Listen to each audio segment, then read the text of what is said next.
നിങ്ങളുടെ favourite shows ഇനി ഒരിക്കലും മിസ്സാവില്ല. ഇപ്പോൾ C5 കാണും നിങ്ങളുടെ ഫേവറേറ്റ് ഷോ തികച്ചും സൗജന്യമായി. ഇവിടെ ഒരു ഷാർജക്കാരന്റെ കാർ കേടായി കിടപ്പുണ്ടായിരുന്നു ആശാനെ. അയാൾ എന്നോട് ചോദിച്ചു ഒരു മെക്കാനിക്കിനെ സംഘടിപ്പിച്ച് തരുമോന്ന്. വല്ലതും തടയുമല്ലോ എന്ന് കരുതി ഞാൻ ആളെ തിരക്കി ഇറങ്ങിയതാ. അയാൾ എന്നോട് പറഞ്ഞു ഒരുത്തൻ മെക്കാനിക്കിനെ സംഘടിപ്പിച്ചുകൊണ്ട് വരാന്ന് പറഞ്ഞു പോയിട്ട് അരമണിക്കൂറായെന്നാ. ഒരുത്തനെ കിട്ടണ്ടേ ആശാനെ?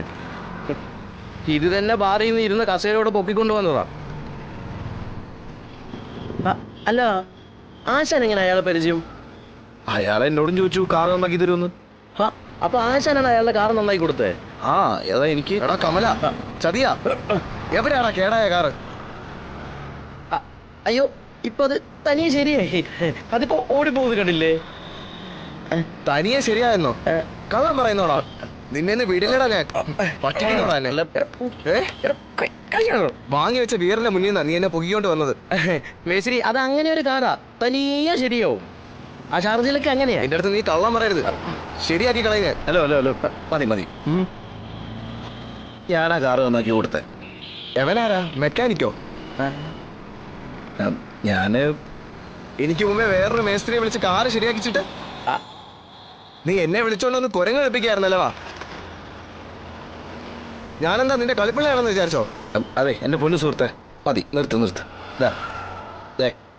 അയാൾ തന്നെ എന്റെ പാതിയുണ്ട്, അവനെ വിട്ടേക്ക്. മെനക്കെട്ടതിന്റെ കാശ് ഏതായാലും എനിക്ക് വേണം. 500 രൂപയെ?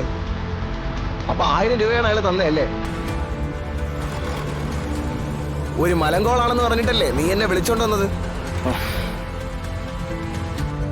ബാക്കി കാശ് എടുക്കടാ. വിടടാ.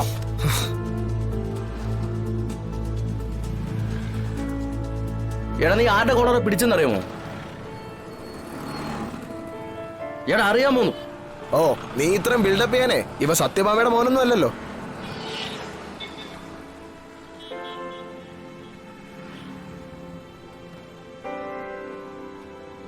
തല്ല് വാങ്ങിച്ചുകൂടാതെ മിണ്ടാതെ പോടാം. നോക്കുകൂലിയും വാങ്ങിച്ചിട്ട് വെറുതെ മെനക്കെടുത്താനായിട്ട് ഓരോന്ന് ഇറങ്ങിക്കോളൂ. ആശാനെ ഏട്ടത്തിയമ്മ എവിടെ ആശാനെ? ഞാൻ പറഞ്ഞില്ലേ അവരമ്പലത്തിലുണ്ട്. കുഞ്ഞിനെയും കൊണ്ട് സാരമില്ലടാ. വാ ആശാനെ നമുക്ക് വീട്ടിലേക്ക് പോവാം. അല്ല വിജയിനെ ഒന്നും പറയില്ല. അമ്മയും ഞാനും കൂടെ പറഞ്ഞ് മനസ്സിലാക്കിയിട്ടുണ്ട്. ഞാനും കൂടി വരാം അമ്പലത്തിലേക്ക്. ഏട്ടത്തിയമ്മയും കുഞ്ഞിനെയും കൂട്ടിക്കൊണ്ട് പോവാം. അതല്ല, അതൊന്നും ശരിയാവില്ല. പിന്നെ എന്നും അമ്പലത്തിൽ അണ്ണാനപ്പുറം കിടന്നുറങ്ങാൻ വന്നോ? ഉറങ്ങായിരുന്നോ? പക്ഷെ നീ ഇപ്പൊ കേട്ടില്ലേ ഒരു വിശേഷണം? സത്യഭാമയുടെ മകൻ. അത് ചിലയിടത്തൊരു ബാധ്യതയാ, മറ്റു ചിലയിടത്തൊരു അലങ്കാരം. എങ്കിൽ അമ്മയുടെ കസ്റ്റഡിയിൽ ഒരു വീടുണ്ട് ആശാനെ. ആശാനെ ഏട്ടത്തി അങ്ങോട്ട് പോവാ. ആരും ശല്യത്തിന് വരില്ല. ഇപ്പൊ തന്നെ നമുക്ക് നോക്കാം. എടാ ഈ രാത്രിയിൽ നീ ഇപ്പൊ ആരെയും ബുദ്ധിമുട്ടിക്കേണ്ടാവില്ല. നമുക്ക് നാളെ നോക്കാം.